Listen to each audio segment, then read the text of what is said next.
The Barcelona sun streams through our hotel window as I zip my suitcase shut, excitement bubbling in my chest like champagne. David promised this trip would save our marriage. 10 days in Spain to reconnect after months of him working late and coming home exhausted. I smooth my sundress and check my reflection one more time.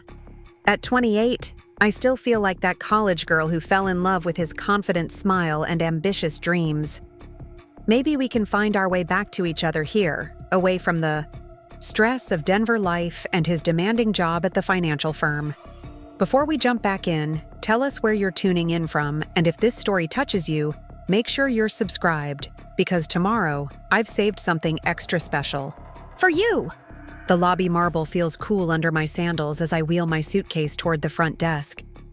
David left early this morning for what he called an important client call, promising to meet me here at checkout. The clerk, a young woman with kind eyes, smiles as I approach. "Good morning, Mrs. Torres. Your husband settled the bill an hour ago and asked me to give you this." She hands me a folded note, David's familiar handwriting scrawled across hotel letterhead. My fingers tremble as I unfold the paper. "Sarah, emergency in London. Client crisis. Had to catch the first flight out. Meet me there tomorrow. Love you." The words blur as I read them twice, 3 times. The excitement in my chest transforms into something cold and heavy.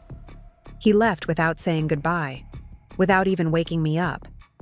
The clerk watches my face change, her smile fading into concern. I pull out my phone and dial his number. Straight to voicemail. Again. The automated message echoes in the elegant lobby, professional and distant. "Hi, you've reached David Torres. I'm currently traveling and may not respond immediately." My throat tightens as I remember helping him record that message last month, laughing when he stumbled over the words. Now it feels like a wall between us. "Excuse me," I managed to ask the clerk. "Did my husband say anything else?" "About the emergency or how I should get to London?" She shakes her head gently. "He seemed very rushed, Senora. Just paid quickly and left." The lobby suddenly feels enormous around me, marble columns stretching toward a ceiling painted with cherubs who seem to mock my situation. Other guests flow past with their partners, discussing dinner plans and museum visits, everything we were supposed to do together. I sink into one of the velvet armchairs near the window, my phone heavy in my hands. The booking app shows our return flights to Denver, still 5 days away. No London flights under our names. My credit card balance flashes in my mind, already stretched thin from this trip David insisted we needed. He handled all the finances, always reassuring me that his financial consulting salary could cover our lifestyle. I trusted him completely, grateful to focus on my marketing coordinator job without worrying about budgets and investments. The WhatsApp message arrives like a lifeline. Jess, my college roommate and closest friend, sending her usual morning check-in from Denver. "How's paradise? Please tell me you two are having the romantic breakthrough you deserve." I stare at her, words, wondering how to explain that my husband vanished before breakfast, leaving me alone in a foreign country with a note shorter than a grocery list. Instead of romantic breakthrough, I type, "David had to leave for London emergency, trying to figure out how to meet him there." The 3 dots appear immediately as she types back. "Wait, what? He left you alone in Barcelona?" That doesn't sound like an emergency. That sounds like him being a selfish ass. But I defend him reflexively, the way I've learned to do over the past year when friends questioned his long hours and frequent business trips. He's under a lot of pressure at work. You know how demanding his clients can be. The hotel concierge approaches with practiced concern. "Mrs. Torres, is everything all right? Perhaps I can help arrange transportation to the airport?" His English carries a gentle Spanish accent that reminds me of my college professor, Dr. Martinez, who made learning the language feel like discovering music. "Yes, I need to get to London. Can you help me book a flight?" The concierge nods and gestures toward his desk, pulling up airline websites with efficient keystrokes. The prices make my stomach drop. €800 for a same-day flight to London. Nearly $1,000 I don't have, especially after David spent our emergency fund on this trip. I authorized the vacation expenses weeks ago, trusting his assurance that we could afford it. Now the irony tastes bitter in my mouth. We came here to save our marriage, and I can't even afford to follow him to the next country. My phone buzzes, with another message from Jess. Okay, but seriously, why didn't he book your flight too if this was such an urgent emergency? The question I've been avoiding crystallizes in her words. Why would he leave me behind if he really needed to rush to London? Why not wake me up so we could travel together? Why does his note feel more like a dismissal than an explanation? The concierge looks up from his screen with apologetic eyes. I'm sorry, Mrs. Torres, but the flights today are quite expensive. Perhaps tomorrow would be more reasonable. I nod numbly, trying to calculate if I can afford even tomorrow's fare without maxing out my credit card. The marketing coordinator's salary that seemed adequate in Denver suddenly feels pathetic in European currency. Back in our hotel room, I noticed details that escaped me this morning. David's side of the bathroom counter, completely clear. No toothbrush, no cologne, no contact lens solution. He didn't pack hastily for an emergency. He packed everything methodically, like someone planning not to return. The realization hits like cold water. How long was he planning this departure? How long has he been lying about the nature of this trip? I call the airline directly, hoping for better prices than the hotel concierge found. The customer service representative speaks cheerful English with a British accent. I'm trying to book a flight to London today. My husband had to leave suddenly for business and I need to join him. She searches efficiently, keyboard clicking in the background. I see several options, love, but they're all quite dear on such short notice. The cheapest is €750 departing this evening. €750. I close my eyes and calculate. My credit card limit minus our current balance, minus the hotel charges David already paid. The math works, barely, but it would leave me with almost nothing for food or transportation once I reach London. Assuming David actually wants me to join. Him! Assuming this emergency is real. Assuming he didn't abandon me deliberately. Let me think about it, I tell the airline agent. Can you hold that seat for a few hours?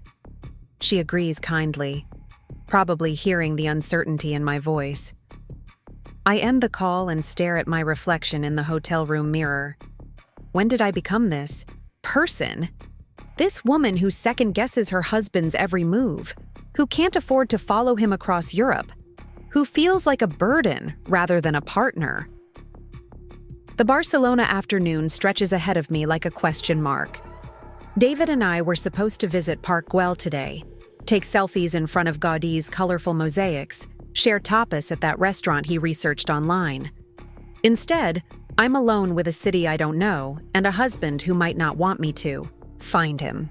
The irony would be funny if it weren't so pathetic. I came to Spain to save my marriage and ended up losing my husband before we even finished our first 3 days. My phone rings with an international number I don't recognize. Hope flutters in my chest. Maybe David borrowed someone's phone. Maybe he lost his charger. Maybe he's calling to explain everything and arrange my flight to London. I answer breathlessly. Hello? Mrs. Torres? This is Detective Morrison from London Metropolitan Police. I'm calling about your husband, David Torres. The world tilts sideways. My legs give out and I sink onto the hotel bed. Is he hurt? Was there an accident? Please tell me he's okay. The detective's voice remains professionally calm. Your husband is fine, Mrs. Torres, but I need to ask you some questions about his passport. His passport? Relief that he's uninjured immediately gives way to confusion. What about his passport? Detective Morrison clears his throat. Mr. Torres reported his passport stolen yesterday evening. He filed a police report claiming it was taken from his hotel room in London. But according to your hotel in Barcelona, he used that same passport to check out this morning. I'm calling to verify his whereabouts and resolve this discrepancy. The room spins around me. David reported his passport stolen in London while he was still in Barcelona with me? That's impossible. He was here last night. We had dinner at that little restaurant near Las Ramblas. He used his passport to check out of our hotel this morning. The detective's voice sharpens with interest. You're certain about the timeline, Mrs. Torres? He was definitely with you in Barcelona yesterday evening? Absolutely certain, I whisper, though certainty feels like a luxury I can't afford anymore. We shared paella at Café Columna around 8 o'clock. He paid with his credit card.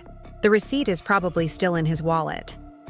Detective Morrison asks for the restaurant's name and address, which I provide from the business card David collected.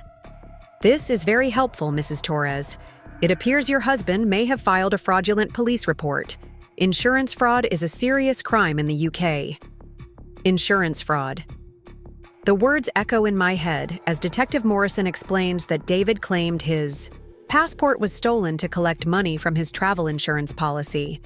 The same insurance policy I helped him purchase online last month, reading through coverage options while he cooked dinner and told me about his day at work. He kissed my forehead when I found the best deal, calling me his brilliant wife who always took care of the details. How much money are we talking about? I ask, though I'm not sure I want to know. Detective Morrison pauses. The travel insurance claim was for £1,500, about $1,800 US. Plus, he attempted to expedite a replacement. Passport claiming urgent business needs. The total fraudulent amount could reach £2,000. £2,000, almost $2,500, more than I make in a month after taxes. Preparing and narrating this story took us a lot of time, so if you are enjoying it, subscribe to our channel. It means a lot to us. Now back to the story. I think about our joint savings account, how David always handled the statements and told me not to worry about the details. When was the last time I actually looked at our bank balance? When did I stop paying attention to our finances because I trusted him completely? Mrs. Torres, Detective Morrison continues, I need to ask directly. Do you have any reason to believe your husband intended to defraud the insurance company? Any financial pressures or unusual behavior recently? The question hangs in the air like smoke. How do I explain the late nights, the secretive phone calls, the way David changed the subject whenever I asked about our budget? How do I admit that I've been blind to signs that now seem obvious? He's been working a lot of overtime lately, I say carefully. There might be some stress at his job, but I never suspected anything illegal. Detective Morrison's tone softens, slightly. Mrs. Torres, I realize this is difficult, but I need you to understand the seriousness of the situation. If your husband knowingly filed false claims, he could face criminal charges. And if you assisted in any way, even unknowingly, you could be implicated as well. I assisted by trusting him, by believing his stories about client emergencies and business trips, by handling the insurance purchase that he's now using to commit fraud. The realization that I might be legally connected to his crimes makes my hands shake. I didn't know anything about this, detective. I'm as shocked as you are. He left me stranded in Barcelona this morning with just a note saying he had an emergency in London. The detective asks for my hotel information and contact details, explaining that the investigation will continue and I may need to provide a formal statement. After we hang up, I sit in the silent hotel room, surrounded by the remnants of what I thought was our romantic getaway.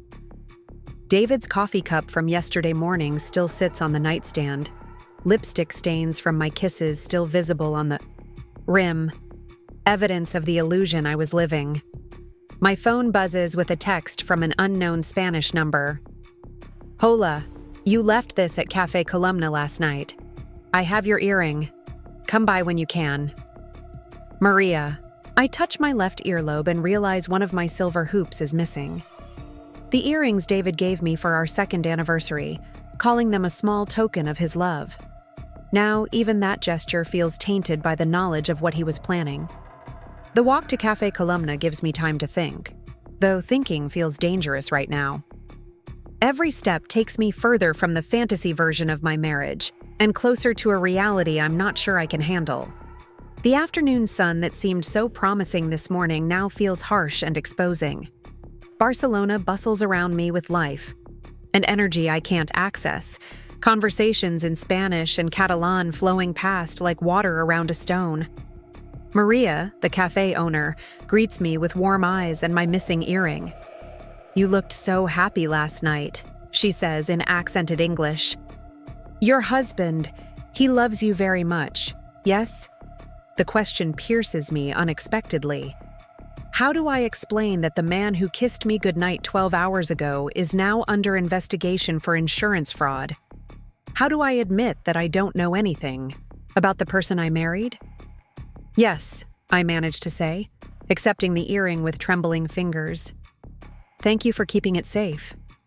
Maria studies my face with the intuition of someone who has seen heartbreak before. "You are staying in Barcelona longer? Perhaps you come back for coffee. I make the best cortado in the Gothic Quarter." Her kindness threatens to break the composure I'm desperately maintaining.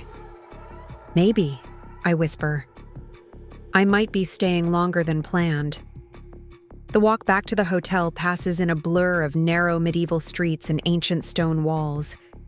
Barcelona's beauty surrounds me like a postcard I can't afford to send. Every couple I pass reminds me of what David and I were supposed to be doing, what I thought we were repairing. Instead, I'm walking alone through a foreign city, processing the fact that my husband is a criminal who abandoned me to face the consequences of his actions. Back in the hotel room, I finally open our joint banking app with fingers that feel disconnected from my body. The login screen requests information I haven't needed in months because David always handled our finances. I try his birthday, our anniversary, combinations of our names. Finally, our first dog's name, plus our wedding date, gets me access to an account I should have been monitoring all along. The numbers make no sense at first. Withdrawals I don't remember authorizing. Transfers to accounts I don't recognize.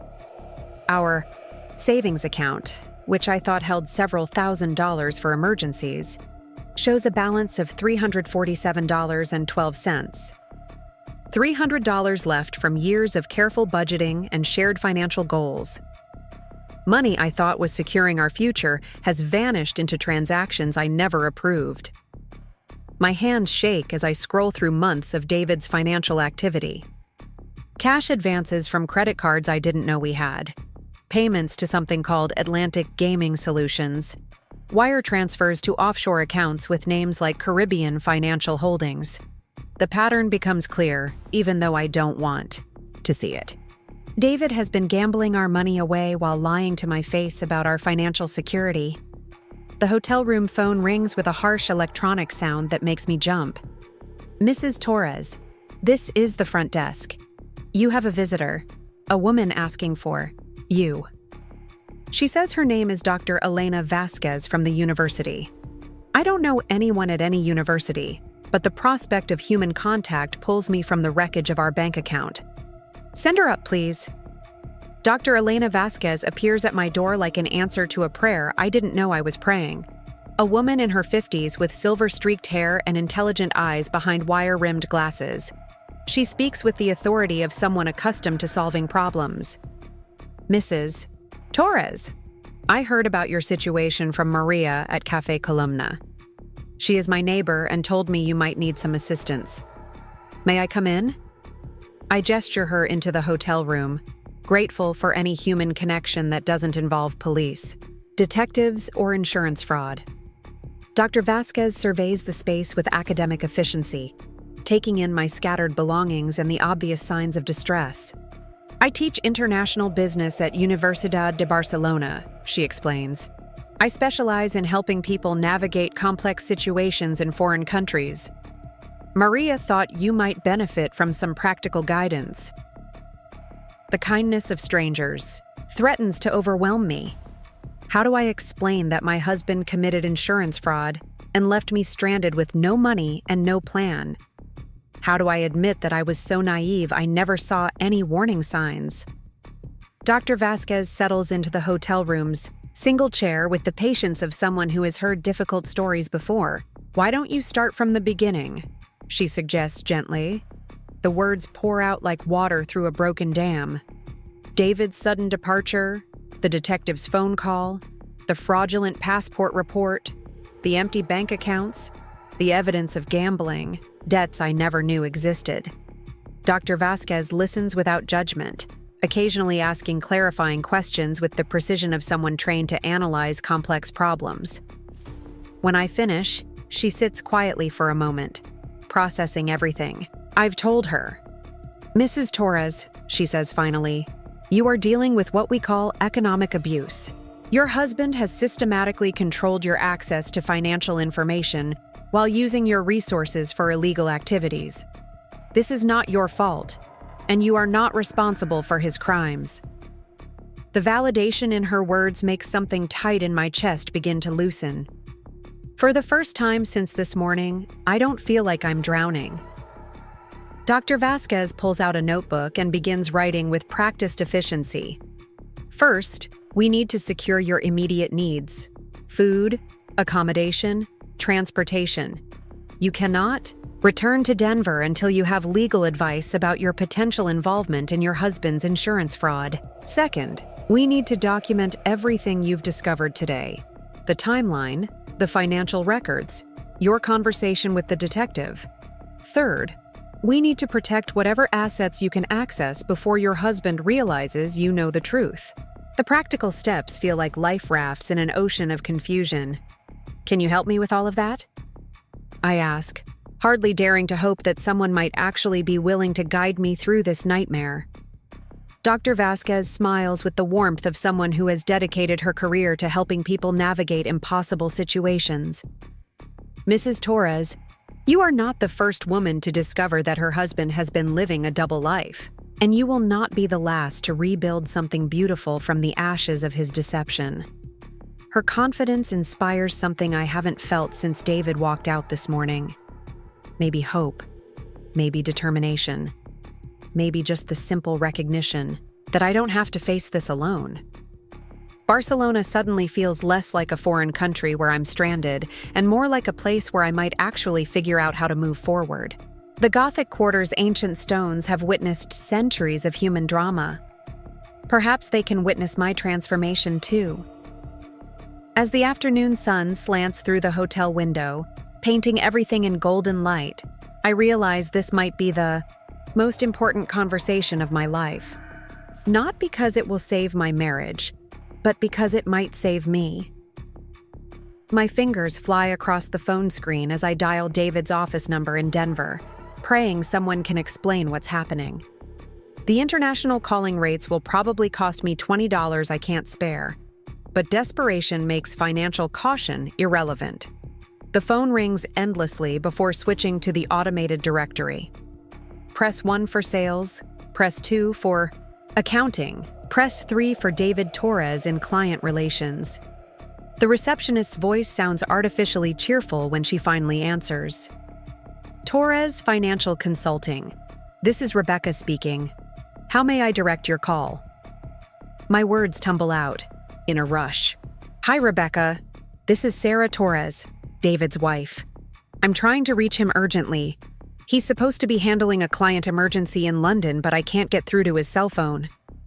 There's a pause, the kind that lasts too long and makes your stomach clench. Mrs. Torres, Rebecca says carefully, I think there might be some confusion. David requested extended leave 3 weeks ago. He told Mr. Patterson he needed time off for personal reasons. As far as I know, he's not handling any client emergencies right now. The words hit like physical blows. 3 weeks ago, David has been planning this departure for 3 weeks while kissing me goodnight and discussing our Barcelona itinerary over breakfast. That's impossible, I stammer. He's been working late every night this month. He told me about urgent deadlines and difficult clients. Rebecca's voice grows more gentle, the way people speak when they're delivering bad news. Mrs. Torres, David hasn't been in the office since April 15th. Mr. Patterson was actually concerned when David didn't return his calls last week. We assumed he was dealing with a family emergency. April 15th. 2 weeks ago. I calculate frantically, remembering David's supposed late nights and weekend work sessions. Where has he been going? What has he been doing while I believed he was earning the money that would fund our future? The hotel room spins around me as I realize how thoroughly I've been living in an alternate reality constructed entirely from his lies. I need to speak with Mr. Patterson immediately, I manage to say. Rebecca puts me on hold, the generic jazz music mocking my panic. When she returns, her voice carries bad news.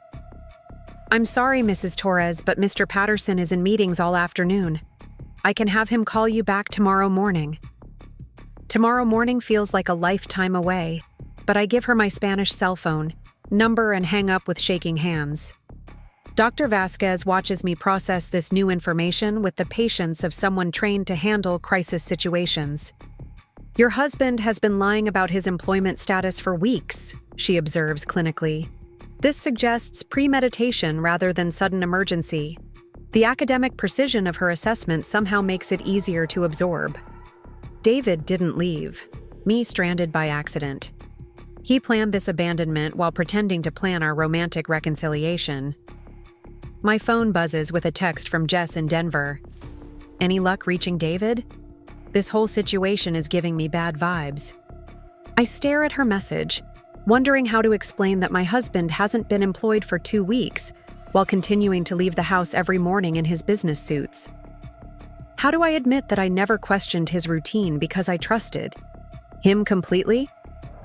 Instead of answering Jess directly, I opened David's location sharing on my phone.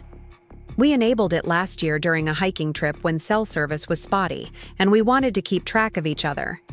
The feature I thought demonstrated our mutual care now becomes an investigation tool. David's phone shows his location as somewhere in central London, but the signal keeps jumping between different addresses like he's moving constantly. Dr. Vasquez peers at my phone screen with professional interest. GPS can be manipulated, she notes. If he's involved in financial fraud, he may be using technology to create false location data. The sophistication required for that level of deception suggests this isn't his first criminal enterprise. Her words chill me more than the Barcelona evening air drifting through the hotel window. I try calling David's number again, but this time the call doesn't even ring. It goes straight to a message saying the number is no longer in service. The phone number. I've called hundreds of times. The number programmed into every emergency contact form and doctor's office file has been disconnected. David has effectively erased himself from my ability to reach him while leaving me stranded in a foreign country. Dr. Vasquez makes notes in her academic notebook with the efficiency of someone documenting a case study. We need to assume your husband has access to all your shared financial accounts and personal information, she says. Your immediate priority must be protecting whatever resources you can control independently. Do you have any credit cards or bank accounts that are solely in your name? I mentally inventory our financial arrangements, realizing how completely I trusted David to manage everything. My paycheck goes into our joint checking account. Our savings account requires both signatures for major withdrawals. Even my credit cards are connected to accounts he monitors. The only money I can access independently is the $300 in cash I brought for small purchases and tips. There's my old student checking account, I remember suddenly. I opened it in college and never closed it. I think there might be a few $100s left from my graduation gifts. Dr. Vasquez nods approvingly. Access that account immediately and transfer whatever funds you can from your joint accounts before your husband realizes you know the truth. Every dollar you can secure now is a dollar he cannot steal later. My laptop takes forever to boot up, the hotel Wi-Fi crawling at a pace that makes every second feel crucial.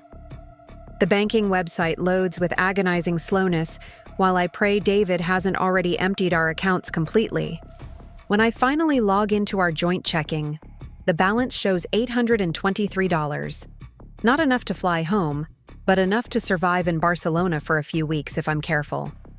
I transfer $700 to my old student account, leaving just enough in the joint account to avoid triggering automatic overdraft alerts that might notify David. The transaction takes 5 minutes to process. 5 minutes during which I hold my breath and pray he doesn't try to access the money simultaneously. When the transfer finally completes, I feel like I've won a small victory in a war I didn't know I was fighting. Dr. Vasquez reviews my banking activity with the analytical eye of someone who has guided other women through similar financial excavations. You need to document every transaction you didn't authorize, she instructs. Screenshot everything before your husband has a chance to delete or modify the records. This evidence will be crucial if you face legal complications or divorce proceedings. The word divorce hangs in the air like smoke from a fire I'm not ready to acknowledge. 24 hours ago, David and I were planning to renew our vows on a beach in Santorini next year. Now I'm documenting his crimes while hiding money from him in a Barcelona hotel room. The speed of this transformation leaves me dizzy with disbelief. My phone rings with another international number. This time it's a woman's voice with a crisp British accent. Mrs. Torres, this is Inspector Collins from the Metropolitan Police Financial Crimes Unit. I'm calling to follow up on Detective Morrison's conversation with you earlier today. We need to discuss your potential involvement in your husband's insurance fraud case. My potential involvement. The words make my chest tighten with fear. I explained to Detective Morrison that I had no knowledge of David's fraudulent activities. I say as steadily as possible, I'm as shocked by this situation as you are. Inspector Collins makes notes I can hear through the phone. Mrs. Torres, our investigation has revealed that the travel insurance policy in question was purchased using a credit card in your name. Did you authorize this purchase? I remember that evening last month when David asked me to handle the insurance purchase while he cooked dinner. I used my credit card because his wallet was in the car and he was in the middle of preparing our meal. The transaction seemed completely routine, just another shared expense in our married life. Now that innocent moment has become evidence in a criminal investigation. I purchased the insurance policy, I admit, but only because David asked me to. I had no idea he was planning to file fraudulent claims. I thought I was buying legitimate travel protection for our vacation. Inspector Collins's tone remains professionally neutral. The purchase itself isn't illegal, Mrs. Torres. But if you assisted in filing false claims or knew about your husband's intentions, that would constitute conspiracy to commit fraud. I never filed any claims, I say firmly. I never spoke to any insurance companies or signed any fraudulent documents. David handled all communication with the insurance company without my knowledge. The inspector seems satisfied with this response, but her next question makes my stomach drop. Mrs. Torres, our investigation has revealed additional fraudulent activities involving your husband. We've found evidence of embezzlement from his former employer and possible money laundering through offshore accounts. Embezzlement, money laundering. The crimes keep multiplying like cancer cells, each revelation worse than the last. How many laws has David broken while I was planning our anniversary dinner and organizing his business trips? How deep does this criminal network extend? Inspector Collins continues relentlessly. We'll need you to provide a formal statement about your knowledge of your husband's financial activities. Can you come to London within the next few days? I can't afford to get to London, I admit, the humiliation of my financial situation burning my throat. David left me stranded in Barcelona with limited funds and no return ticket. I'm trying to figure out how to get home to Denver, let alone travel to another country for police interviews. There's a pause while Inspector Collins processes this information. Mrs. Torres, she says finally, your situation suggests you may be a victim rather than an accomplice. We can arrange video conferencing for your statement if travel isn't possible. But I need to warn you that if we determine you had knowledge of your husband's crimes, we will pursue charges regardless of your current circumstances. After the call ends, I sit in the hotel room feeling like I'm drowning in quicksand. Every movement I make to save myself seems to pull me deeper into legal complications I never chose. Dr. Vasquez observes my distress with the clinical empathy. of someone who has guided other women through similar nightmares. The authorities are trying to determine whether you're a victim or a criminal, she explains. Your cooperation will help establish your innocence. But what if they don't believe me? What if they think I knew about David's crimes and chose to ignore them? The possibility of criminal charges terrifies me more than being stranded in a foreign country. At least in Barcelona, I can figure out how to survive.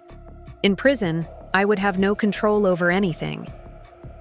Dr. Vasquez leans forward with the intensity of someone delivering crucial information. Mrs. Torres, the fact that your husband abandoned you in Spain while committing crimes in England actually supports your innocence. If you were his partner in crime, he would have brought you with him, or at least ensured your safe return home. His willingness to leave you stranded suggests you were never part of his criminal planning. Her logic offers a small comfort, but the legal uncertainty still feels overwhelming. How long will this investigation take? How much will lawyers cost? How will I support myself while my life is dismantled by crimes I didn't commit? The practical questions multiply faster than I can process them, each one representing a challenge I'm not prepared to face. My phone buzzes with a text from an unknown number. Sarah, this is David. Don't try to reach me. Don't involve the police. Just go home and wait for me to contact you. Everything will be fine if you stay quiet and don't interfere. The message feels like a threat disguised as reassurance. David is monitoring my movements somehow, probably tracking my phone or accessing our shared accounts. I show the text to Dr. Vasquez, who reads it with the sharp attention of someone trained to recognize manipulation tactics. This message confirms that your husband is aware of the police investigation, she observes. His instruction for you to stay quiet suggests he's hoping to use your silence to facilitate his escape. You must not comply with this request. But what if I make things worse by talking to the police? What if my cooperation somehow implicates me in crimes I didn't know were happening? Dr. Vasquez sets down her notebook and speaks with the authority of someone who has spent years studying financial crime. Mrs. Torres, silence protects the criminal, not the victim. Your husband is counting on your fear and confusion to buy him time to disappear completely. The hotel room feels smaller with each revelation, the walls closing in like a trap I helped build through my own trusting naivety.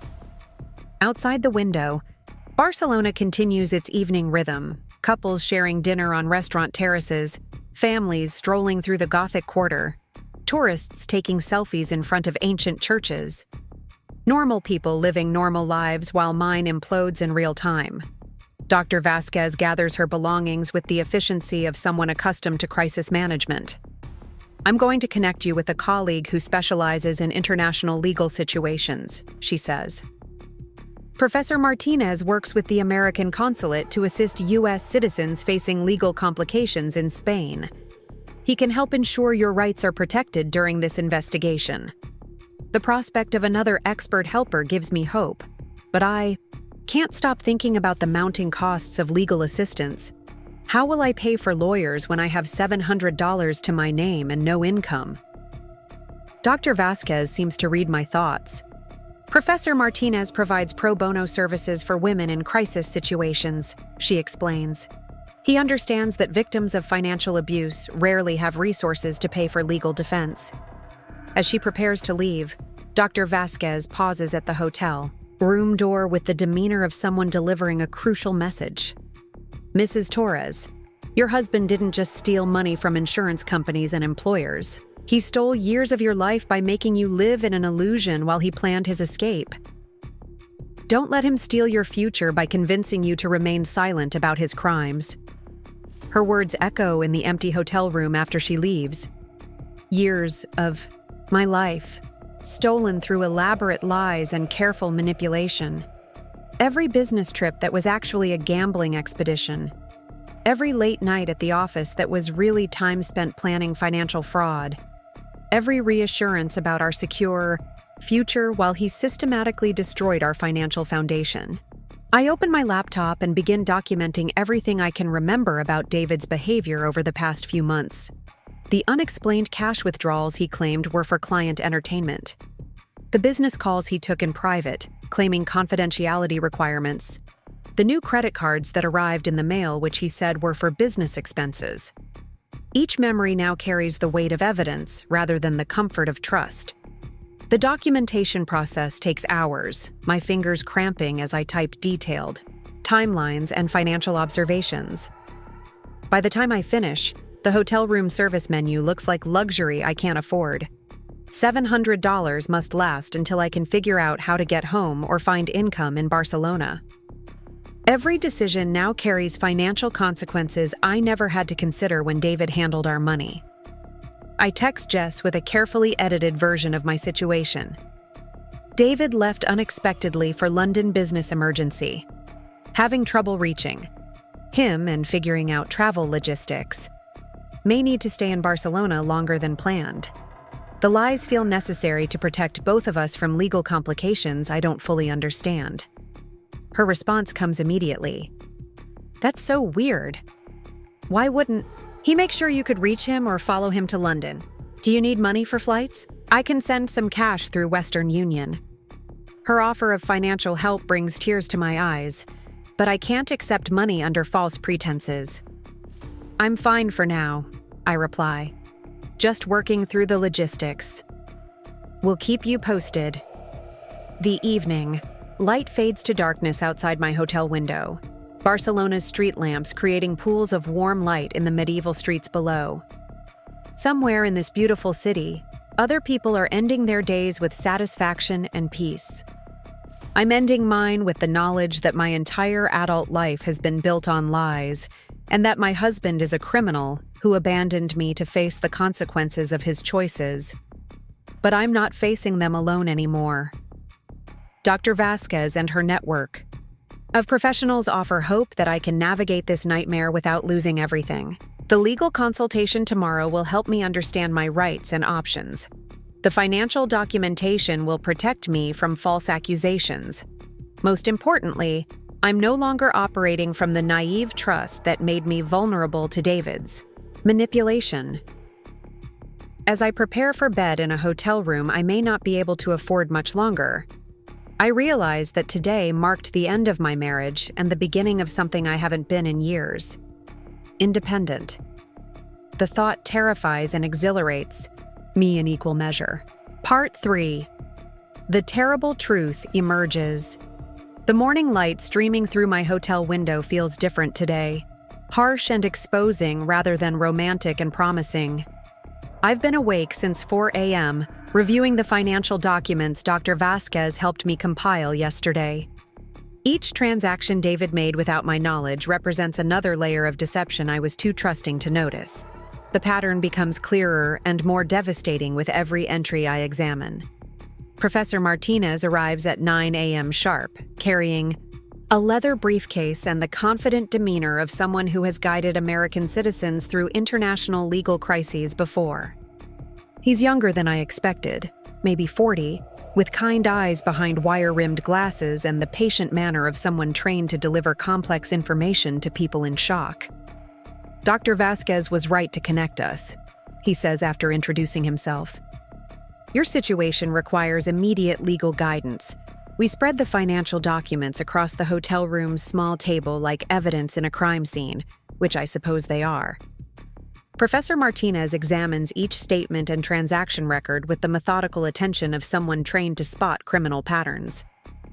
Mrs. Torres, he says after reviewing everything, your husband has been planning this departure for at least 6 months.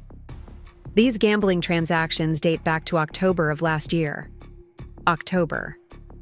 I remember October as the month David surprised me with dinner at our favorite restaurant to celebrate a promotion at work. The promotion that apparently never happened since he stopped working there in April. While I was toasting his professional success, he was already stealing money to fund gambling addictions I never suspected. The elaborate nature of his deception takes my breath away. Professor Martinez pulls out a legal pad and begins taking notes with practiced efficiency. The insurance fraud Detective Morrison discovered appears to be just one component of a larger criminal enterprise, he explains. I've requested financial records from several international banks where your husband appears to have hidden assets. The money he stole from your joint accounts may be recoverable if we act quickly. Recoverable money sounds like hope, but I'm learning to be suspicious of optimistic projections. How much of our stolen savings could realistically be returned? Professor Martinez hedges his estimate carefully. International financial recovery is complicated and expensive. We might retrieve 30 to 40% of the stolen funds if we're fortunate and aggressive in our legal pursuit. 30% of money I didn't know was missing feels better than the 0% I currently have access to. But the legal costs of international financial recovery could easily exceed any money we successfully reclaim. Professor Martinez seems to read my concern. Mrs. Torres, there are victim assistance programs that can help fund legal costs for women facing financial abuse. Your case qualifies for several forms of support. The phrase financial abuse keeps appearing in conversations with Dr. Vasquez and Professor Martinez, but I'm still struggling to accept that David's behavior fits that clinical definition. He never physically prevented me from accessing money or explicitly forbade me from monitoring our accounts. Instead, he created an elaborate system where I voluntarily surrendered financial oversight because I trusted his expertise and care. Professor Martinez recognizes my confusion about the abuse terminology. Financial abuse doesn't require physical force, he explains gently. It involves any pattern of behavior designed to control someone through manipulation of economic resources.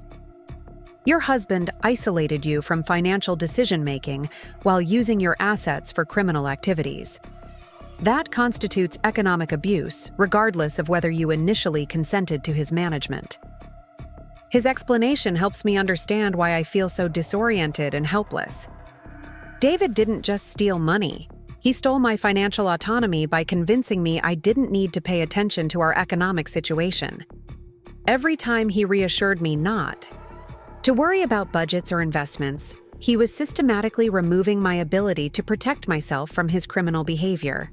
My phone rings with another call from Inspector Collins in London. Professor Martinez nods encouragingly as I answer, ready to provide legal guidance if the conversation takes a problematic direction. Mrs. Torres, Inspector Collins says briskly, we've uncovered additional evidence about your husband's criminal activities. We need to discuss the timeline of his fraud in more detail. The inspector explains that David's insurance fraud was just the beginning of a larger investigation. Financial records show he embezzled over $40,000 from his former employer before requesting extended leave. The money disappeared into offshore gambling accounts and cryptocurrency investments that have since vanished. Each new crime makes the scope of his deception more staggering. Inspector Collins continues with clinical precision. We've also discovered that your husband used your personal information to open credit accounts without your knowledge.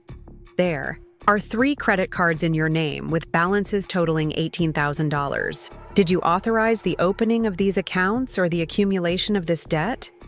Credit cards in my name. $18,000 in debt I never created. My credit score, which I worked years to build through careful financial management, has been destroyed by a man who promised to love and protect me. The violation feels deeper than simple theft. It's the systematic destruction of my financial identity while I believed we were building a life together. I never authorized those credit cards, I tell Inspector Collins, my voice shaking with anger I'm finally allowing myself to feel.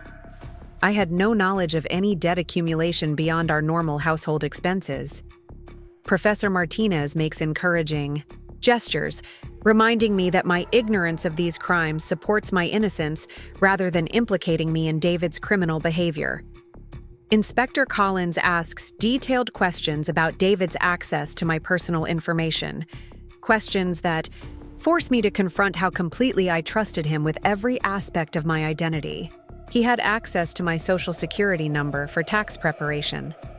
He knew my mother's maiden name from insurance forms.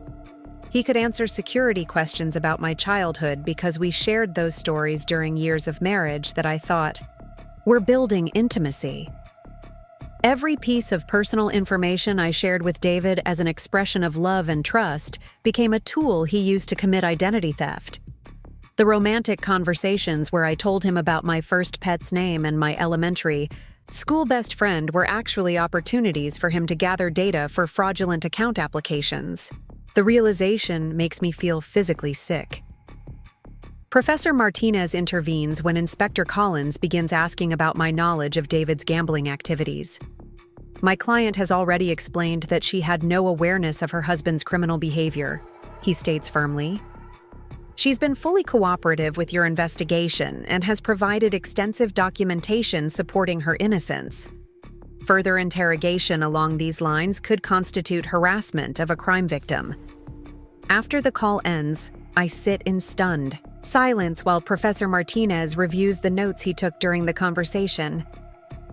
"Mrs. Torres," he says gently, "I need you to understand that your husband's crimes extend far beyond simple theft. Identity theft, embezzlement, insurance fraud, and money laundering are serious federal crimes that carry significant prison sentences. His willingness to implicate you in these crimes by using your personal information suggests a level of callousness. That's difficult to comprehend." The word callousness captures something I've been struggling to articulate. David didn't just deceive me. He deliberately put me at legal and financial risk to facilitate his criminal activities. While I was planning our future together, he was systematically destroying my financial stability and potentially my freedom. The man I married would never have done such things, which means the man I married never actually existed. My laptop chimes with an email from David's former employer, Torres Financial Consulting. The subject line reads, "Important information regarding David Torres' employment." My hands shake as I open the message, dreading another revelation about the extent of his deception. The email comes from Mr. Patterson, David's former boss, and the content makes my stomach clench with dread. "Mrs. Torres," the email begins, "I'm writing to inform you that we've discovered significant financial irregularities in your husband's client accounts. David appears to have embezzled funds from several high-net-worth clients over a period of 8 months. We've reported these crimes to federal authorities and will be cooperating fully with their investigation. I want you to know that we don't believe you had any knowledge of David's criminal activities, but you should be aware that this investigation may impact you financially." The email continues with devastating details about David's embezzlement methods. He created false investment opportunities and convinced wealthy clients to transfer money into accounts he controlled. The stolen money, totaling nearly $200,000, disappeared into the same offshore gambling networks that consumed our personal savings. David wasn't just stealing from our marriage. He was operating a sophisticated financial crime operation that victimized multiple families. Professor Martinez reads the email over my shoulder with the grim expression of someone who has seen similar cases before. "Mrs. Torres, this information significantly expands the scope of your husband's criminal enterprise.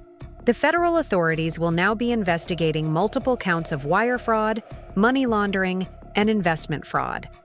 These charges carry potential sentences of 20 to 30 years in federal prison. 20 to 30 years. The number feels abstract until I realize it means David could be incarcerated until he's in his 60s. Our marriage, which I hope to repair during this Barcelona trip, is effectively over regardless of any personal reconciliation we might attempt. Criminal behavior on this scale doesn't leave room for rebuilding trust or planning a shared future. But the immediate concern isn't David's potential prison sentence. It's my potential legal liability for crimes I never knew were being committed. Professor Martinez explains that federal prosecutors sometimes charge spouses with conspiracy even when their involvement was minimal or unknowing. The credit cards David opened in my name could be interpreted as evidence that I benefited from his criminal activities. How do I prove I didn't benefit from money I never knew existed? How do I demonstrate ignorance of crimes that were happening in accounts bearing my name? Professor Martinez has handled similar cases, but each situation requires unique legal strategies based on specific evidence and prosecutorial attitudes.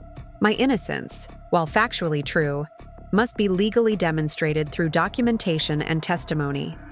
The hotel room phone rings with a call from the American consulate in Barcelona.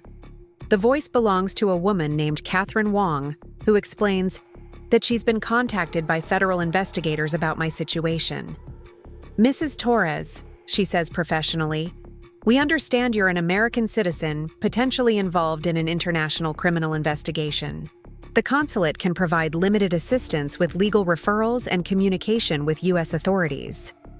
Limited assistance sounds better than no assistance, but I'm learning that every form of help comes with qualifications and restrictions. Catherine Wong explains that the consulate cannot provide financial support or legal representation, but they can ensure that my rights as an American citizen are respected during any international legal proceedings. She also offers to facilitate communication with family members who might be worried about my extended stay in Spain. Family members who might be worried. I haven't spoken to my mother or sister since arriving in Barcelona because I assumed this would be a brief romantic getaway. Now I need to explain that my husband is a federal fugitive and I'm stranded in Spain while being investigated for possible criminal conspiracy. The conversation I need to have with my family feels impossible to imagine.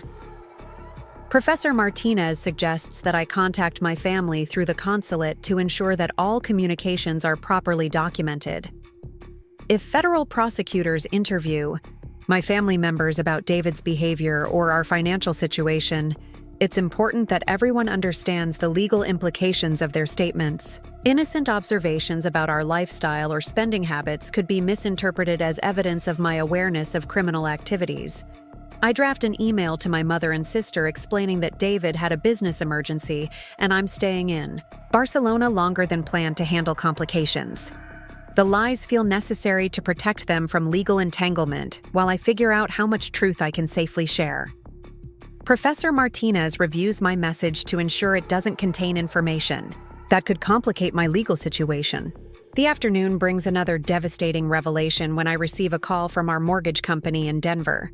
"Mrs. Torres, this is Janet Morrison from Denver Home Lending. I'm calling because your mortgage payment is 60 days past due and we haven't received any response to our previous notices. We need to discuss your options for avoiding foreclosure proceedings." Foreclosure. David stopped paying our mortgage while assuring me that all our bills were current and our financial situation was stable. The house I thought was our secure foundation is about to be seized by the bank while I'm stranded in Spain dealing with his criminal investigation. Every aspect of the life I thought we were building together has been revealed as an elaborate illusion. I explained to Janet Morrison that I'm currently abroad and wasn't aware of any mortgage delinquency. She pulls up our account with sympathetic efficiency, explaining that the missed payments total over $4,000, including late fees and penalties. The amount exceeds the $700 I have access to, and our joint checking account has been frozen by federal authorities as part of David's criminal investigation. Janet Morrison offers several options for mortgage assistance, but each requires financial resources I don't possess, or David's cooperation with payment plans he's unlikely to provide while fleeing federal prosecution. The most realistic option appears to be selling the house quickly to avoid foreclosure, but that requires my physical presence in Denver and David's signature on legal documents. Professor Martinez listens to my mortgage conversation with the analytical attention of someone calculating legal strategies. "Mrs. Torres," he says after I hang up, "losing your house may actually protect you from additional financial liability. If David used your home's equity to secure loans for criminal activities, foreclosure could prevent you from being held responsible for debts you didn't create. The possibility that losing my home might be financially beneficial feels like bitter irony. Everything I thought represented security and stability in my marriage has become a potential legal liability. The house where I plan to raise children with David could bankrupt me if I try to keep it. The shared financial accounts that I thought demonstrated our partnership have become evidence in a federal criminal investigation. As the afternoon progresses, Professor Martinez helps me understand the full scope of my legal and financial situation. David's crimes have created a complex web of civil and criminal liability that will take months or years to untangle. My immediate priority must be protecting myself from additional prosecution while attempting to recover whatever assets remain from his criminal enterprise. The legal strategy Professor Martinez recommends involves complete cooperation with federal authorities while aggressively documenting my ignorance of David's criminal activities. Every email, text message, and financial document that demonstrates my exclusion from his criminal planning becomes evidence supporting my innocence. The trust that made me vulnerable to his deception now becomes my legal defense. But cooperation with federal authorities requires remaining in Spain until they complete their investigation of David's international financial activities. Returning to Denver could be interpreted as an attempt to flee prosecution or interfere with evidence collection. I'm trapped in Barcelona not just by lack of money, but by legal necessity. The evening light fading outside my hotel window marks the end of another day that has fundamentally changed my understanding of my life and marriage. Yesterday, I was a wife dealing with her husband's sudden departure. Today, I'm a potential federal criminal defendant whose entire financial foundation has been destroyed by elaborate criminal fraud. The transformation feels too dramatic to be real, but the legal documents and investigation calls confirm its terrible authenticity. Professor Martinez gathers his materials with the efficiency of someone who has guided other women through similar legal nightmares. Tomorrow will begin the formal process of documenting your cooperation with federal authorities and establishing your legal defense strategy. Tonight, try to rest and process what you've learned. Understanding the full scope of your husband's betrayal is the first step toward protecting yourself from his crimes. After he leaves, I sit alone in the hotel room surrounded by evidence of David's systematic destruction of our shared life. Financial statements showing theft, email records revealing lies, legal documents establishing criminal charges. The romantic Barcelona vacation that was supposed to save our marriage has become the setting for discovering that our marriage was built entirely on criminal deception. But I'm not the same woman who discovered the empty passport sleeve yesterday morning. I'm no longer the trusting wife who believed her husband's reassurances about their financial security. The process of uncovering David's crimes has also revealed my own strength and intelligence. I've navigated international legal consultations, documented complex financial fraud, and protected myself from additional criminal liability. Tomorrow will bring new challenges as I begin cooperating with federal authorities and working to recover whatever assets David hasn't successfully stolen. But tonight, I allow myself to feel something I haven't experienced in years of marriage. Independence. The terrifying and exhilarating recognition that I'm capable of protecting and supporting myself without David's criminal financial management. Barcelona's ancient streets have witnessed centuries of human transformation. Now they're witnessing mine. Part 4. The confrontation that goes nowhere. The video call with David comes at 7 a.m. Barcelona time, catching me while I'm reviewing legal documents with my morning coffee. His face appears on my laptop screen looking haggard and defensive, nothing like the confident husband who kissed me goodbye 2 days ago. The connection crackles with international static, but his voice comes through clearly enough for me to hear the anger he's trying to disguise as concern. "Sarah, thank God you answered," he says, his familiar smile looking forced and hollow. "I've been trying to reach you for hours. This whole situation has gotten completely out of hand. You need to stop talking to the police and come home immediately." The way he says it makes my stomach clench with recognition. This is David's crisis management voice, the tone he uses when clients discover problems with their investment accounts. "I've been cooperating with law enforcement because you committed multiple federal crimes," I reply, keeping my voice steady despite the adrenaline coursing through my system. "You embezzled money from your employer, filed fraudulent insurance claims, and opened credit cards in my name without my knowledge. I'm trying to protect myself from being charged as your accomplice."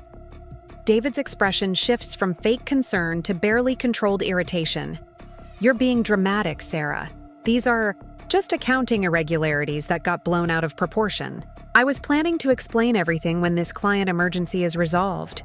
You're making everything worse by involving the authorities in what should be a private family matter. His dismissive tone triggers a flash of fury that surprises me, with its intensity. After 24 hours of discovering his systematic deception, being called dramatic feels like gasoline on fire. Accounting irregularities, I repeat, my voice rising despite my efforts to stay calm. David, you stole $200,000 from clients and $40,000 from your employer. You haven't worked since April but kept leaving the house, every morning pretending to go to the office. You reported your passport stolen while you were still in Barcelona with me. These aren't accounting irregularities. They're federal crimes. David's jaw tightens with the stubborn expression I recognize from arguments about household expenses or vacation planning. You don't understand the complexity of international finance, he says condescendingly. Sometimes money has to be moved through unconventional channels to avoid excessive taxation and regulatory delays. Everything I did was designed to protect our financial future. I stare at his face on the laptop screen, searching for any trace of the man I married 5 years ago. The David I fell in love with was honest about his mistakes and took responsibility for problems he created. This man is lying to my face while insisting that elaborate criminal fraud was actually financial planning designed to benefit our marriage. The cognitive dissonance makes me feel like I'm losing my mind. Professor Martinez warned me that David would likely attempt to manipulate me into silence or complicity. Criminals often try to convince their victims that cooperation with law enforcement will harm their families more than the original crimes. I need to stay focused on facts rather than emotional manipulation, no matter how convincing David's explanations might sound. Our mortgage is 60 days past due, I tell him, pulling out the documentation Professor Martinez helped me organize. Our joint checking account is overdrawn. You maxed out credit cards in my name that I never authorized. How exactly was this? Financial strategy supposed to protect our future when it's destroyed our present? David's confident demeanor wavers slightly, the first crack in his performance. Those are temporary cash flow problems, he insists, but his voice lacks the conviction he was projecting moments earlier. I have significant investments maturing next month that will cover all outstanding obligations and generate substantial profits. Sarah, you need to trust me the way you always have. This situation will resolve itself if you stop interfering with my business operations. Trust me the way you always have. The phrase hits like a physical blow because it acknowledges exactly what David has been exploiting. My willingness to trust him completely, to defer to his financial expertise, to believe his explanations without demanding proof, has been the foundation of his criminal success. He's counting on that same blind faith to convince me to obstruct a federal investigation and potentially destroy my own life to protect his freedom. I won't stop cooperating with the investigation, I say firmly, watching his face harden with anger he's no longer bothering to hide. David, you've destroyed our financial foundation and potentially my legal standing. I'm not going to make things worse by lying to federal agents or obstructing justice. You created this situation. You need to face the consequences without dragging me down with you. The mask finally slips completely, revealing the cold calculation beneath David's charming exterior. You stupid bitch! He snarls, his voice distorting through the international connection. Do you have any idea what you're doing? These charges could put me away for decades. You're supposed to be my wife, not some government informant destroying our family for a bunch of strangers who don't give a damn about you. The vicious transformation from loving husband to verbal abuser happens so quickly it leaves me breathless. This is who David really is beneath the careful performance he's maintained throughout our marriage.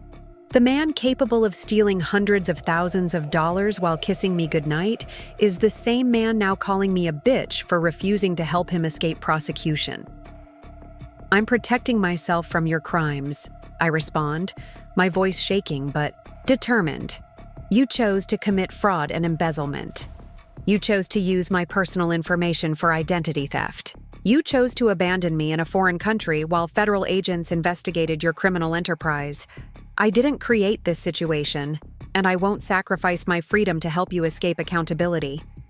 David's anger shifts into something more dangerous, a cold fury that makes his eyes look flat and predatory. Sarah, you need to understand something very clearly.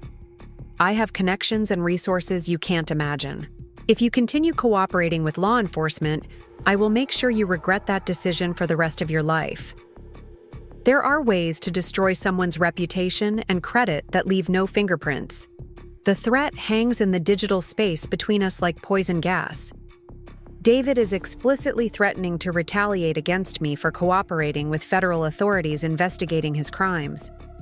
The husband who once promised to love and protect me is now promising to destroy me if I don't help him evade justice. The complete moral inversion makes me feel like I'm talking to a stranger wearing David's face. Are you threatening me? I ask, needing to hear him confirm what seems impossible to believe. The man I married, the man who cried at our wedding and brought me flowers on difficult days, is threatening to ruin my life for refusing to become his criminal accomplice. David's laugh carries no warmth, just bitter calculation. I'm explaining. Reality, he says with chilling precision. You think the federal government cares about protecting you? Once they're finished using your testimony, they'll abandon you to face the financial consequences of my business decisions alone. At least if you protect our marriage, you'll have my support and resources when this investigation ends. His manipulation strategy becomes crystal clear. David wants me to believe that cooperation with law enforcement will result in my abandonment, while loyalty to him will provide security and protection. He's trying to convince me that the man who has already stolen my money, destroyed my credit, and threatened my freedom is actually my only source of safety in this crisis. I've already seen your support and resources, I tell him, gesturing toward the hotel room that represents the only safe space I can afford. You left me stranded in Barcelona with $700 while you committed crimes in London. Your idea of protecting our marriage was destroying my financial security and legal standing. I'll take my chances with federal agents over trusting you with anything else. David's composure fractures completely, revealing the desperate criminal beneath his polished exterior. You ungrateful whore, he screams, his face contorting with rage. I gave you everything. I paid for your lifestyle, your clothes, your stupid hobbies. Everything you have came from my work, and now you're destroying me because you're too ignorant to understand sophisticated financial strategies.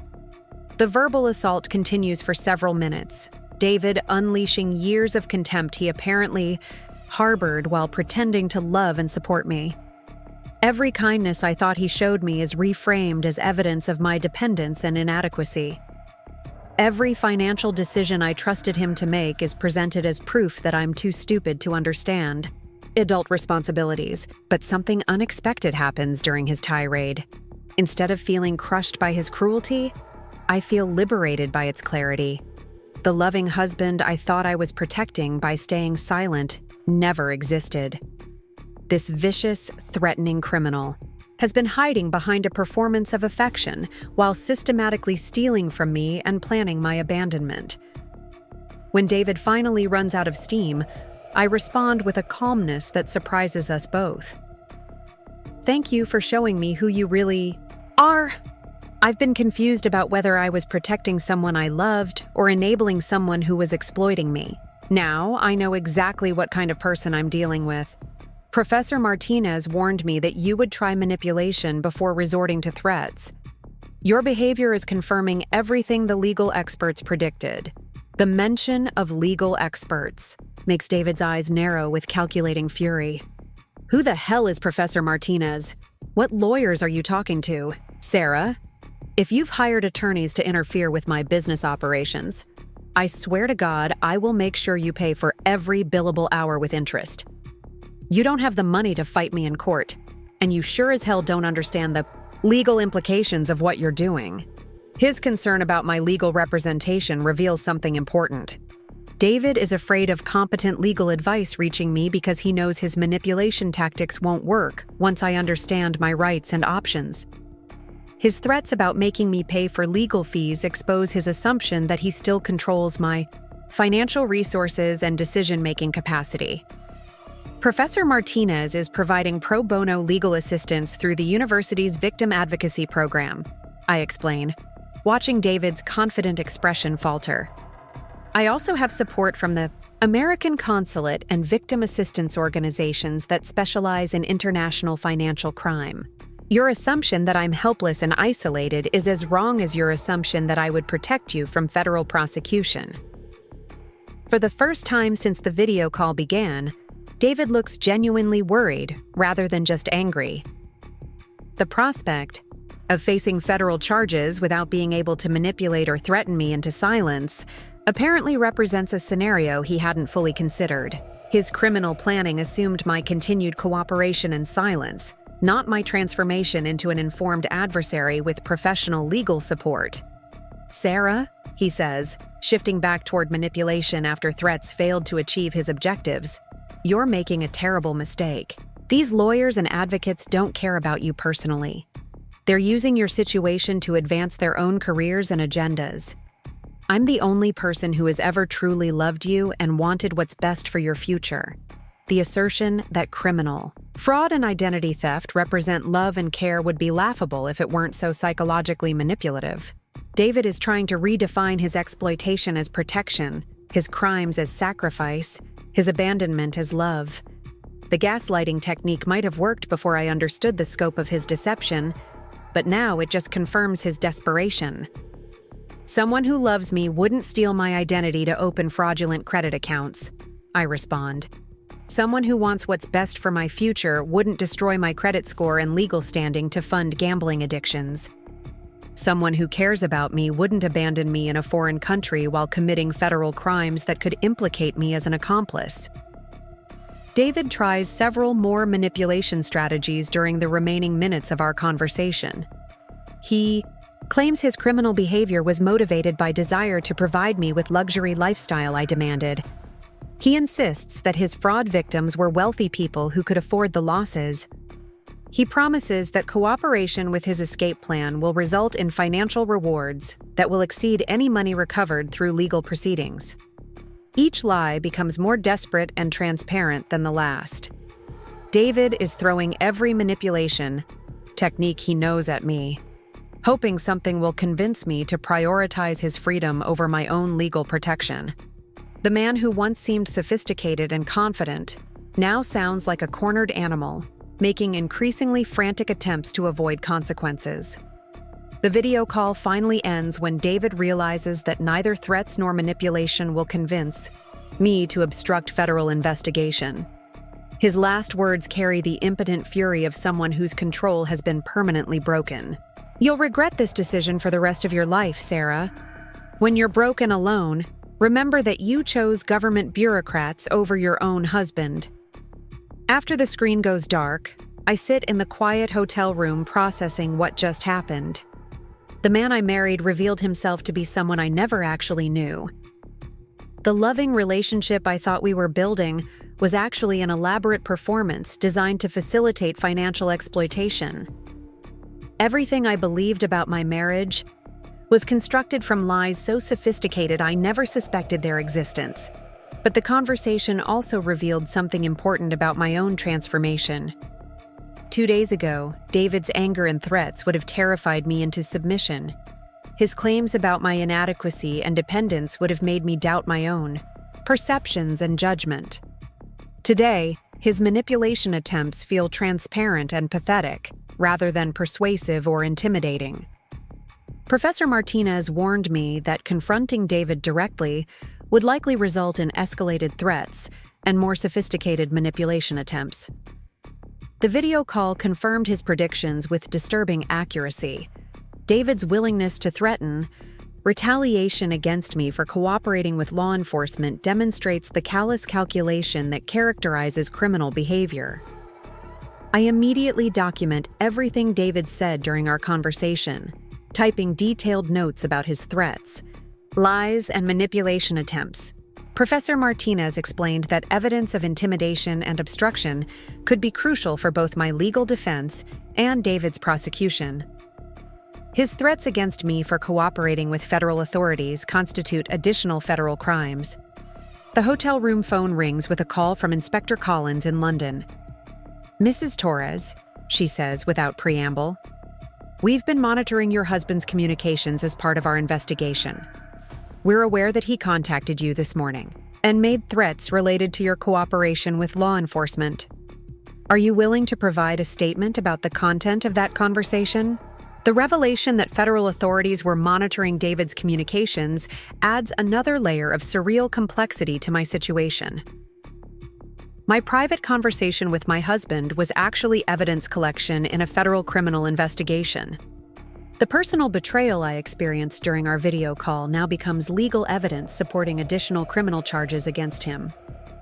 I agree to provide a formal statement about David's threats and manipulation attempts. Inspector Collins explains that intimidating witnesses and obstructing federal investigations are serious crimes that could add years to David's potential prison sentence. His decision to threaten me has transformed him from a financial criminal into someone facing charges of witness intimidation and obstruction of justice. The afternoon brings a visit from Dr. Vasquez, who arrives with the concerned demeanor of someone who has heard about my confrontation with David. "Professor Martinez contacted me about your video call this morning," she explains. "How are you processing the psychological impact of your husband's threats and verbal abuse?" The question forces me to acknowledge emotions I've been avoiding while focusing on legal and financial practicalities. David's transformation from loving husband to vicious criminal during our conversation was psychologically devastating in ways I'm only beginning to understand. The man who promised to love and protect me revealed that he views me as an obstacle to his criminal success. Dr. Vasquez explains that the psychological impact of discovering systematic betrayal by intimate partners often resembles symptoms of trauma and abuse. My confusion about David's identity, my self-doubt about my own perceptions, and my fear of his threats are normal responses to psychological manipulation and emotional abuse. But she also points out evidence of my psychological strength and growth.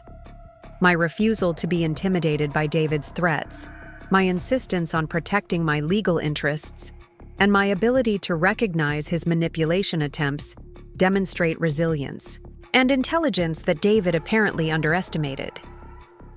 The most important psychological insight Dr. Vasquez shares involves my relationship with independence and autonomy.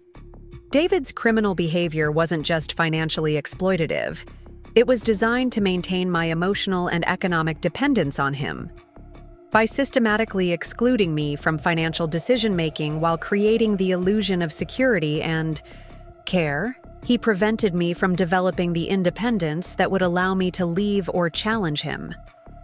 Now that his criminal behavior has forced me into independence, I'm discovering capabilities and strength that years of marriage to David never allowed me to develop. My ability to navigate international legal complications, manage financial crisis, and resist psychological manipulation represents personal growth that would have been impossible within the confines of our exploitative relationship. Dr. Vasquez suggests that I consider viewing my current crisis not just as David's abandonment, but as liberation from a relationship that was preventing my psychological and economic development. The terrifying uncertainty of my situation also represents freedom to make choices based on my own judgment, rather than David's manipulation and control. The evening brings news from Professor Martinez about the federal investigation's progress. Authorities have frozen several offshore accounts containing money David embezzled from clients and employers. The recovery process will take months, but initial estimates suggest that substantial portions of the stolen funds remain accessible for victim compensation. More importantly for my immediate situation, federal prosecutors have agreed that my cooperation with their investigation demonstrates clear evidence of my innocence regarding David's crimes. The witness intimidation charges resulting from his threats against me actually strengthen my position as a victim rather than accomplice. Professor Martinez explains that I can return to Denver once I've provided formal statements to federal authorities in both Spain and London. The legal complications that initially trapped me in Barcelona are resolving in my favor because of my complete cooperation with law enforcement and David's obvious attempts to intimidate me into silence. But returning to Denver means facing the financial wreckage David created there. Our house will likely be lost to foreclosure unless I can access recovered assets quickly enough to satisfy mortgage obligations. The credit damage from accounts David opened in my name will take years to repair through legal processes and credit reporting disputes. Most challenging of all, I'll need to rebuild my entire life without the financial foundation I thought David was providing. My job at the marketing firm in Denver pays enough to support a single person, but not enough to maintain the lifestyle David funded through criminal activities. I'll need to learn financial independence after years of economic dependence on someone who was systematically stealing from me. As I prepare for sleep in the Barcelona hotel room that has become my temporary refuge, I reflect on the transformation that began just 3 days ago. The woman who packed her suitcase for a romantic vacation designed to save her marriage no longer exists. In her place is someone who has faced federal criminal investigation, international legal complications, and psychological manipulation with growing confidence and strength. Tomorrow will bring more legal consultations, more evidence collection, more practical decisions about rebuilding my life from the foundation up. But tonight, I allow myself to feel something David's manipulation was designed to prevent: pride in my own capabilities and judgment. Barcelona's ancient streets are witnessing the birth of someone I never had the opportunity to become during my marriage to a criminal who disguised exploitation as love. The woman emerging from this crisis is stronger, smarter, and more independent than David ever allowed me to be. Part 5. The public humiliation scene. The phone call from my sister Amanda comes at 8 a.m. Barcelona time, her voice carrying the artificial sweetness she uses when she's about to deliver unwelcome news. "Sarah, honey, I hate to bother you during your romantic getaway, but we've been getting some very strange phone calls here at home. Something about David and federal agents?" Mom is absolutely beside herself with worry. My stomach clenches as I realize the federal investigation has reached my family in Denver. The private nightmare I've been navigating in Barcelona has become public knowledge back home, spreading through our social circle like wildfire. Amanda's tone carries more curiosity than genuine concern, the way she sounds when she's fishing for gossip that will become dinner party conversation. "What kind of phone calls?" I ask carefully, remembering Professor Martinez's warning about protecting my family from legal complications. Amanda's voice brightens with the excitement of someone who has stumbled onto dramatic news. "Well, some detective from London called Mom yesterday asking about David's employment status and your financial situation. And then this morning, someone from his old company called asking if we knew how to reach you." The image of my mother fielding calls from international law enforcement about my husband's criminal activities makes me feel sick with embarrassment and fear. My family has always prided itself on respectability and proper behavior. Learning that their son-in-law is under federal investigation for financial crimes will devastate their sense of social standing and family reputation. Amanda continues with barely contained excitement. "Mom tried calling David's office, but they said he hasn't worked there since April. And when she called your house, the mortgage company answered and said something about foreclosure proceedings. Sarah, what on earth is going on? Are you and David having financial problems?" The casual way Amanda discusses the destruction of my financial security, as if it's entertainment rather than tragedy, reminds me why I moved across the country after college. My family has always treated my personal struggles as opportunities for dramatic storytelling, rather than occasions for support and assistance. David had some business complications that required unexpected travel to London, I say carefully, using the vague language Professor Martinez recommended for family communications. I'm staying in Barcelona a few extra days to handle some administrative details. Nothing for anyone to worry about. Amanda's laugh carries the sharp edge of someone who knows she's being lied to and finds it amusing rather than concerning. Oh, honey, federal agents don't investigate administrative details. Mom spoke to some inspector in London who said David is facing serious criminal charges. Are you sure you're telling us everything? The question hangs in the air like an accusation.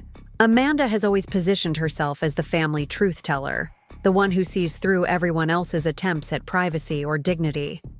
Her assumption that I'm lying about my own crisis reflects the family dynamic that drove me to seek independence in another state. I'm dealing with a complex legal situation that I can't discuss in detail, I admit, hoping honesty about my limitations will satisfy her curiosity without providing ammunition for family gossip. David's business activities are under investigation by federal authorities. I'm cooperating with law enforcement to protect myself from any legal complications.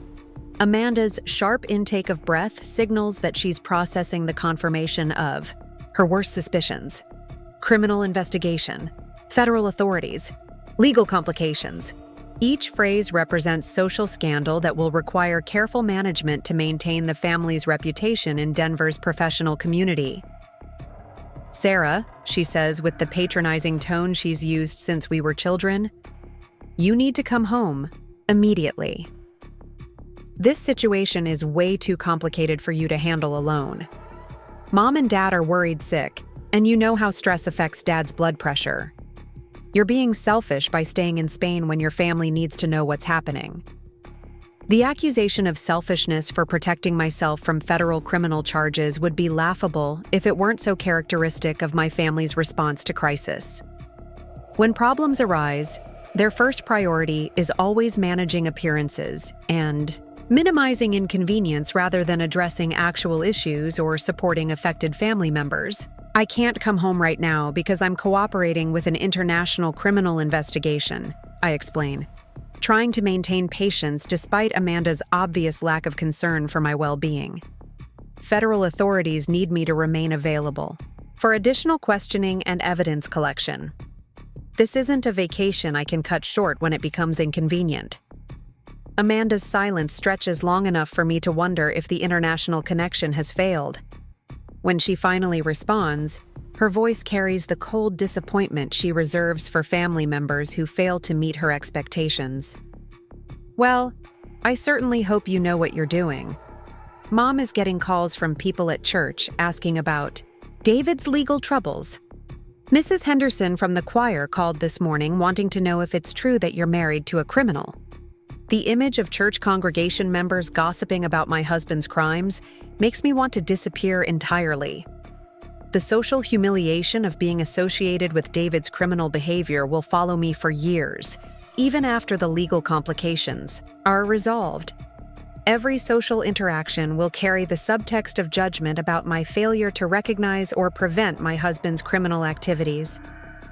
What did Mom tell Mrs. Henderson? I ask, dreading the answer but needing to understand how much damage control will be necessary when I return to Denver.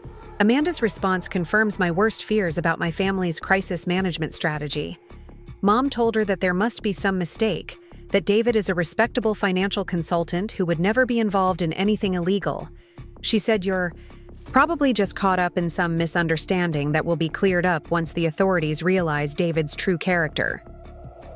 Mrs. Henderson seemed skeptical, but Mom insisted that our family doesn't associate with criminals. The denial strategy my mother has chosen will make everything worse when the full scope of David's crimes becomes public knowledge. Instead of acknowledging the situation and expressing appropriate concern for my well-being, she's chosen to defend David's reputation while minimizing my credibility. The approach guarantees maximum embarrassment when federal prosecutors announce formal charges. Amanda continues with updates about the social fallout spreading through our Denver community. David's former colleagues are asking questions about his sudden departure and the federal investigation. Several of our mutual friends have called asking if rumors about criminal charges are true. The country club where we held our wedding reception has apparently become a center of gossip about my husband's legal troubles. Each piece of social information feels like another weight added to an already crushing load. The professional reputation I spent years building in Denver marketing circles will be destroyed by association with David's crimes. The social relationships we cultivated as a couple will dissolve once people understand the extent of his criminal behavior. But Amanda's most devastating revelation involves my mother's response to questions about my knowledge of David's activities. Mom told several people that you must have known something was wrong, but chose to ignore warning signs because you were too dependent on David's income to ask difficult questions. She said that modern wives need to pay more attention to their husband's business activities instead of just enjoying the financial benefits. The victim blaming inherent in my mother's explanation makes me feel physically sick. Instead of recognizing that I was deceived by sophisticated criminal fraud, she's suggesting that I was willfully ignorant of warning signs because I was too greedy or lazy to protect myself. The narrative transforms me from victim to accomplice in the minds of our social community. Mom thinks you're partly responsible for this situation. Amanda continues with the brutal honesty she mistakes for helpfulness. She says that good wives monitor their family's financial situation and would have noticed irregularities if they were paying proper attention. Dad agrees that you should have been more involved in household financial management. The irony of being blamed for trusting David completely would be amusing if it weren't so painful. My family is criticizing me for exactly the behavior David encouraged and required throughout our marriage. He systematically excluded me from financial decision-making, while convincing me that my trust demonstrated love and partnership. Now that same trust is being used as evidence of my culpability in his crimes. I need to end this conversation before I say something that will make family relationships even more complicated, I tell Amanda, feeling exhausted by her relentless focus on social embarrassment rather than my actual well-being. I'll call Mom directly when I have more information to share. Please ask her to stop discussing this situation with neighbors and church members until we understand the full legal implications. Amanda's laugh carries no warmth or understanding. Sarah, you can't expect people to stop talking about this. When someone's husband is under federal investigation, it becomes community news whether you like it or not. The best thing you can do is come home and start managing the damage before it gets worse. After ending the call, I sit in the Barcelona hotel room feeling more isolated than I did when David first abandoned me. The support system I thought I could rely on during crisis has revealed itself to be another source of judgment and blame. My family's response to my victimization focuses entirely on their own embarrassment while dismissing my need for understanding and assistance. Dr. Vasquez arrives 30 minutes later, apparently sensing that I need professional support after dealing with family reactions to my situation. Her assessment of my family's response carries the clinical precision of someone who has observed similar dynamics in other crisis situations. Your family's victim blaming represents a defensive, psychological strategy, she explains. By suggesting that you should have prevented David's crimes through better supervision, they maintain the illusion that similar betrayal couldn't happen to them. Acknowledging that you were deceived by sophisticated criminal fraud would force them to confront their own vulnerability to similar manipulation. The analysis helps me understand why my family's response feels so devastating.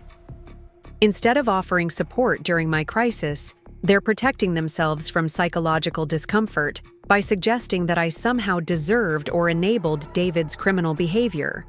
Their need to feel safe from similar victimization takes priority over my need for compassion and assistance.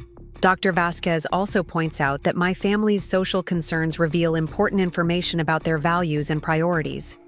Their focus on managing community reputation rather than supporting my recovery demonstrates emotional unavailability that probably predates my current crisis. David's criminal behavior has exposed dysfunction in multiple relationships, not just my marriage. The morning brings additional evidence of the social devastation spreading through Denver when I receive a Facebook message from Lisa Matthews, a former colleague at the marketing firm. Sarah, I hate to bother you, but people are asking questions about David's legal situation. There are rumors that he embezzled money from clients and that you might be involved somehow. I wanted to give you a heads up before you come back to work. The prospect of returning to my job while under suspicion of involvement in David's crimes makes my chest tighten with anxiety. The professional relationships I've cultivated over 3 years at the marketing firm will be destroyed by association with criminal behavior, regardless of my actual innocence. Every client interaction will carry the subtext of doubt about my integrity and judgment. Lisa's message continues with social details that confirm my worst fears about community perception. Several clients have asked whether the marketing firm employs people with criminal connections. The company's HR department has apparently fielded multiple inquiries about my employment status and potential involvement in David's investigation. I draft a careful response explaining that I'm cooperating with federal authorities to resolve legal complications created by David's criminal behavior without my knowledge. The message feels inadequate for addressing the scope of professional damage his crimes have created, but Professor Martinez warned against discussing case details through social media or email. The afternoon brings a call from Pastor Williams at the church where David and I were married 5 years ago. Mrs. Torres, he says with the gentle concern he uses for pastoral counseling, I've been hearing troubling reports about David's legal situation. Several congregation members have asked whether the church should be concerned about financial contributions he made over the years.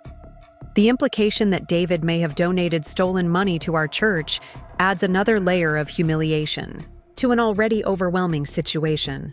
Every generous gesture I thought demonstrated his commitment to our faith community now becomes potential evidence of money laundering or criminal proceeds. Our wedding venue, our weekly worship community, and our social foundation are all contaminated by his criminal activities. Pastor Williams explains that the church board is meeting to discuss how to handle the situation if federal authorities contact them about David's financial contributions. They're concerned about potential legal liability if donations came from embezzled funds, but they're also worried about the impact on congregation morale and community reputation. The conversation reveals that even our faith community views my situation primarily through the lens of their own institutional concerns rather than pastoral care for my well-being. The church that married us and supported our relationship is now calculating how to minimize damage from David's crimes rather than offering spiritual guidance during my crisis.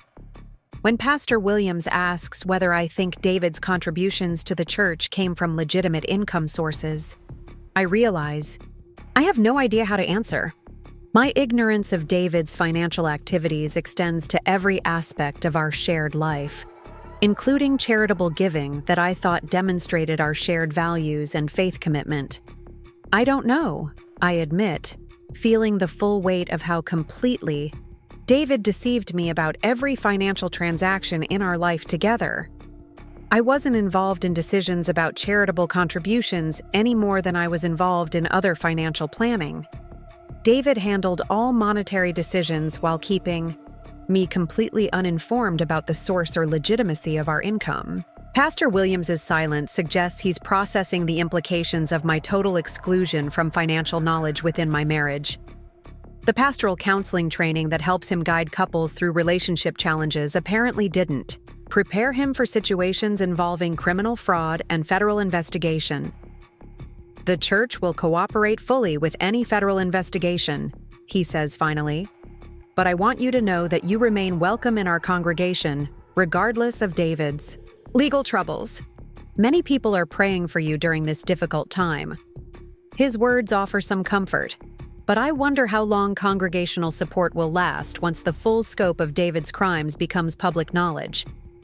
The evening brings a video call from my parents, their faces appearing on my laptop screen with matching expressions of concern and disapproval. The conversation begins with my mother's familiar tone of disappointed authority, the voice she uses when addressing behavior that reflects poorly on family reputation. Sarah, your father and I are very concerned about the position you've put this family in, she says without preliminary pleasantries. We've been fielding phone calls from federal agents, reporters, and concerned friends who are asking questions we can't answer. This situation has become a public embarrassment that affects all of us. The phrasing suggests that I created the criminal investigation rather than David, that my cooperation with law enforcement represents selfish behavior that prioritizes my legal protection over family convenience. My mother's focus on public embarrassment rather than my actual welfare confirms that her primary concern involves social damage control rather than my well-being. Dad appears behind her shoulder with the stern expression he reserves for serious family discussions. Sarah, we need you to come home immediately and help us understand exactly what David has done. This federal investigation is affecting my business relationships and your mother's social standing. We can't continue to be blindsided by developments in your husband's legal case. Their demand that I return to Denver to manage their social embarrassment ignores the legal necessity of my cooperation with international authorities. My parents view my situation through the lens of inconvenience rather than crisis, expecting me to prioritize their reputation management over my own. Legal protection. I can't return to Denver until federal authorities complete their investigation, I explain for what feels like the 100th time. My cooperation with law enforcement is protecting me from criminal charges related to David's activities. Coming home prematurely could be interpreted as obstruction of justice or failure to cooperate with ongoing investigation. Mom's expression hardens with the disapproval she's shown since childhood when my choices don't align with her expectations. Sarah, you're being dramatic about this legal situation. Good people don't get charged with crimes they didn't commit. If you haven't done anything wrong, you shouldn't need lawyers and federal protection. Just tell the truth and come home where your family can help you through this difficulty. The naive assumption that innocence automatically protects people from criminal prosecution would be touching if it weren't so dangerous. My mother's belief that good intentions and honest behavior provide adequate legal protection ignores the complex realities of federal criminal investigation and the sophisticated nature of David's crimes. Dad takes a different approach, appealing to financial pragmatism rather than moral certainty. Sarah, staying in Spain is costing money you don't have while creating legal bills you can't afford. Every day you remain abroad is another day of expenses that could be avoided by returning home and dealing with this situation through local attorneys. His focus on minimizing costs rather than maximizing legal protection demonstrates fundamental misunderstanding of my situation. The pro bono legal assistance I'm receiving in Barcelona through Dr. Vasquez and Professor Martinez would cost thousands of dollars if obtained through private attorneys in Denver. My family's financial advice prioritizes short-term savings over long-term legal security. The video call continues for another 30 minutes. My parents alternating between demands that I return home immediately and criticism of my decision-making throughout the crisis. Neither expresses concern about my emotional well-being or acknowledges the trauma of discovering that my husband is a federal criminal who abandoned me in a foreign country. When the call finally ends, I feel more emotionally exhausted than after any previous conversation during this crisis. The support system I expected to provide comfort and assistance has instead become another source of judgment and blame. My family's response to my victimization focuses entirely on their own inconvenience, while dismissing my need for understanding and protection. But their reaction also clarifies something important about my relationship patterns and personal growth. The same people who are criticizing me for trusting David too completely are now demanding that I trust their advice about legal matters they don't understand.